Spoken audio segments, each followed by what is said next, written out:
All right, Curly. I got y'all 2 orange Fagos, some better maize.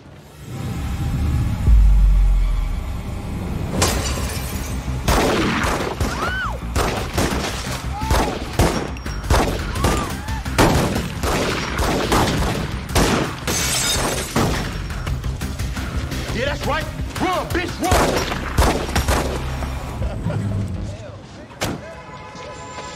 What up, though? About to hit up the Flannerys. I need y'all to do me a favor. I want you to go and distract his bodyguards. Sound like a personal problem to me. Nigga, shut the fuck up before I choke you. Got me fucked up. You think I'm scared of your little punk-ass pistol? Put an S on that motherfucker. All right, listen. All y'all motherfuckers need to put this shit down right now. That old school time is up. And since you rolling with him, so is yours. Man, I got a fucking gun too, homie. We can both die here tonight. Yo, the hook at 4 o'clock. Yeah. Yeah, tag niggas. I guess I got tired of how we were living. Your mother and I busted our butt to give you everything you needed. And I'm not knocking that, Pops. But there's a difference between tough skins and Levi's. A difference between French dressing or mayo mixed with ketchup dressing. Y'all work 4 jobs. And we still can't afford to pay a mortgage on a house that Pops. We ain't killed nobody. The path you on right now got us worried about your soul. And we can't protect you from that.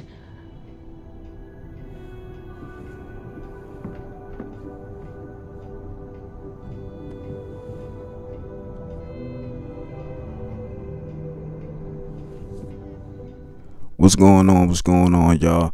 Davion Flickstar back at you with another review for BMF episode 6, man. Now note that this is going to be a quick review. Nothing too crazy, nothing too recappy. You know, I'm just pointing out the main points. So here we go. We open up the episode. Meech gets into a shootout or gets shot at by Lamar. So let me just point this out, man. Is it me or did they low-key try to pay homage to Omar's character? Now I know Omar died about a month, going on 2 months ago, around that time, if I'm not mistaken, and I'm pretty sure that they stopped filming then beforehand. But I don't know, it just seemed like Lamar was just Omar'd out. He wasn't Lamar, he was Omar. I mean, from head to toe, he even had the signature shotgun. Anyway, they get into a shootout. His crew, 50 boys, get into a shootout with Lamar. Now, Meech, we're not going to sit here and lie. Of course, Meech was shook. I mean, it wasn't that intense for us because we know Meech is alive, but it was an intense scene due to the fact that Lamar knew where he was and he was able to get him. If he didn't have his boys around, that Meech himself would have been 6 feet under, because I'm telling you, that shotgun will blow your ass away. So my thoughts on this episode, I thought it was a solid episode. I thought I feel like the story is starting to have an arc within itself. I mean, because each week the story arc goes, you know, it's up. It's a consistent storyline, in my opinion. I feel like a lot of things are going to be at stake. I feel like there's going to be even more trickle effects.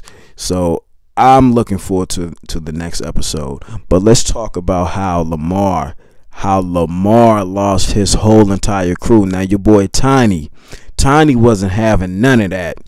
All that tough old school talk, none of that was phasing Tiny. Tiny pulled the hammer out on him. He said he wasn't finna get choked out again. Lamar said, "What?" Man, that boy Tiny just pulled the hammer out, and then the rest of the crew pulled the hammer out. And the only man standing besides Lamar, not only did he not know what was going on, but the only man standing beside Lamar was Slick. Now, for your boy Slick, I like Slick. He's one of my favorite ops. He's a funny guy. He's witty. He's swift. So Slick, it doesn't know what's going on, but now that due to the fact that he runs with Lamar, he gets kicked out the crew. So in the first 5 episodes in the beginning of the series rather, Lamar came back and was getting to it. Got the stash house, got his girl back, got his daughter back, even though it's not his daughter. He's getting money. Everything was looking good about a week ago, and now everything is starting to tumble down. Things are falling apart. It is not looking good. Not looking good at all. Okay, this is bad. It's starting to get bad. So, let's talk about how Charles wants to save Terry from the streets. How he wants to take the $20K. He has a feeling that because Terry goes to school and takes care of his son, that maybe, just maybe, that there's a chance that he can be saved. But we all know the story. Meech and Terry, they become some of the biggest drug dealers in the country, damn near.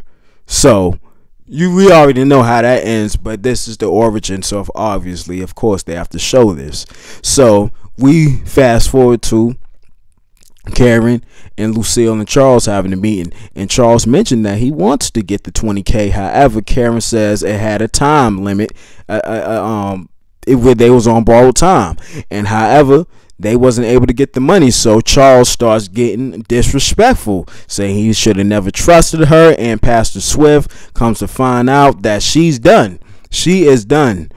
I said come to find out. She's done. She doesn't want to have anything to do with them, doesn't want to do business, nothing. She is not their lawyer anymore.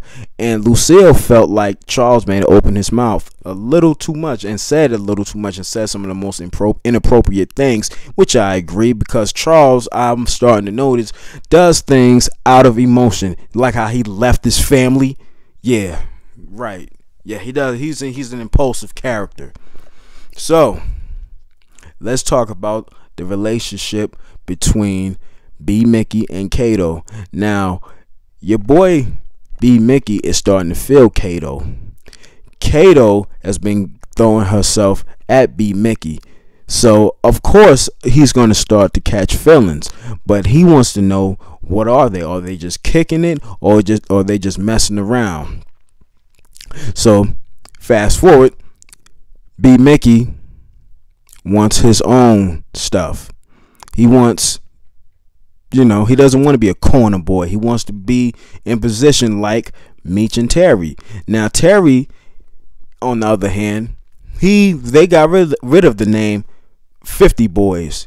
So y'all can do what y'all want to do.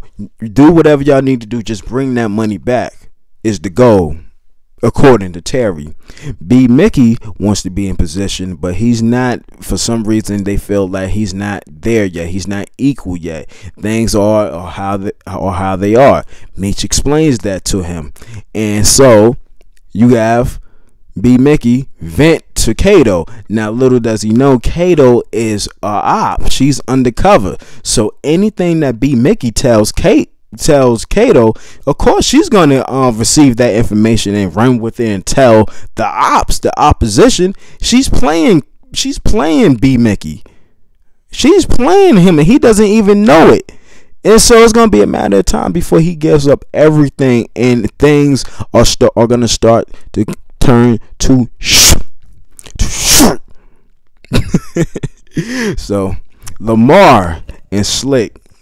Now, this scene right here, I wasn't really feeling this scene. Not because it was a bad scene, but I don't like how your boy Slick went out. Slick was already not frustrated, but he was fed up with Lamar's antics. Like, this dude is crazy. He's tapped. And he's been wearing that goddamn Omar outfit the whole episode, so you know what time he's on. So not only is this man Omar for the time being right now, and he's mixed with Scully from Snowfall. If you watch Snowfall, you know who Scully is if you watched it. So, but I think he's crazier, and he gives me black Nike Air Force vibes. So Slick is trying to find a way to get away from Lamar. He's packing his stuff up. He don't want to be bothered. He don't want to be with Lamar anymore. This dude has lost his mind, and comes to find out Lamar is in the house singing while playing an arcade game. So So it seems like your boy Slick said too much or said something too loud, and you see your boy Lamar in that same trench coat, that Omar outfit I keep talking about, singing and playing the game. Arcades. He's singing and he's talking about how he wants to take someone that the Flannerys love, just like how they did with the little girl Zoe. But Zoe didn't get killed. All she did was get fed ice cream and taken care of. But he's on he's on demon time for real. So Slick ain't feeling that. Fast forward, long story short, your boy Lamar cooks him. He cooks him, pokes him up, hawk him down, and the scene was brutal. I felt the way about that because, like I said, I liked Slick. It would have been great to see him make it to season 2, or maybe towards the end of season 2. He's one of those likable characters that's on the opposite side, but like I said, he's witty, he's funny, he's a hell of a character, and I wish they didn't take him out so early. So now you got Meech. So have you noticed that every time Charles and Meech have an interaction, he just loses his mind. He just starts flipping. But on the other hand, whenever he's dealing with Terry, he's a little bit more calm. He's disappointed. He's more disappointed in Terry than he is to Meech. He seems like he has like this animosity towards Meech, especially being that Meech himself has Terry under his wing in the drug game. So like I mentioned earlier, they're gonna try to save Terry from the streets, but we all know that didn't work because they became BMF. So we get to the conversation between Charles, Lucille, and Terry, and they're talking about how he needs to change his life, how he needs to move forward, how he doesn't need to be in the streets any much longer. They questioning him, and Terry just gives it to him straight, and he had a valid point. I mean, look at how we live. Y'all work 4 jobs and y'all still not able to afford anything.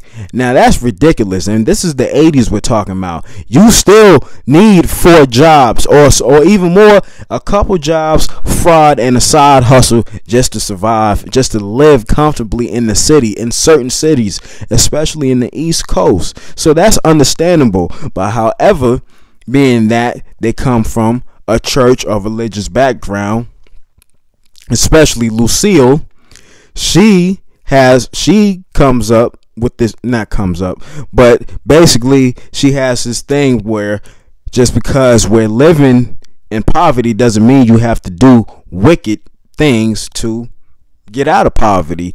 And it is pretty understandable, but at the same time, this is the 80s. The minimum wage the money is scarce. Legal money is scarce.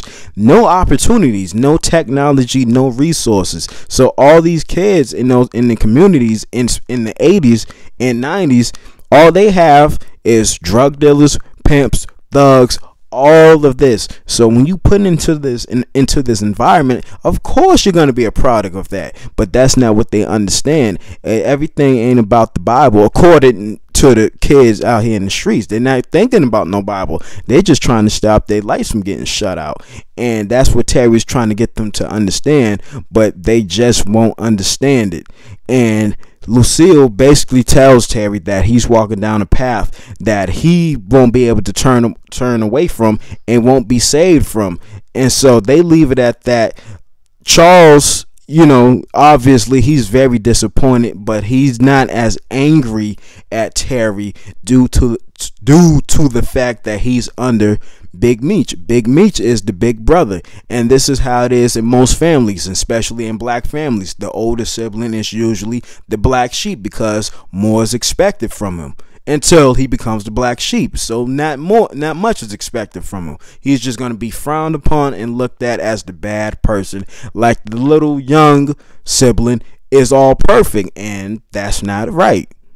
So we in the episode in the most intense, brutal way possible. You have Nicole and her new boyfriend, you know, they just, you know, boo loving, you know, teeny bopper love. They escape from that security guard that's been watching them, the security that watches them. And I can tell you that I bet you that she wished they would have stayed in front of that guard, because he could have prevented that.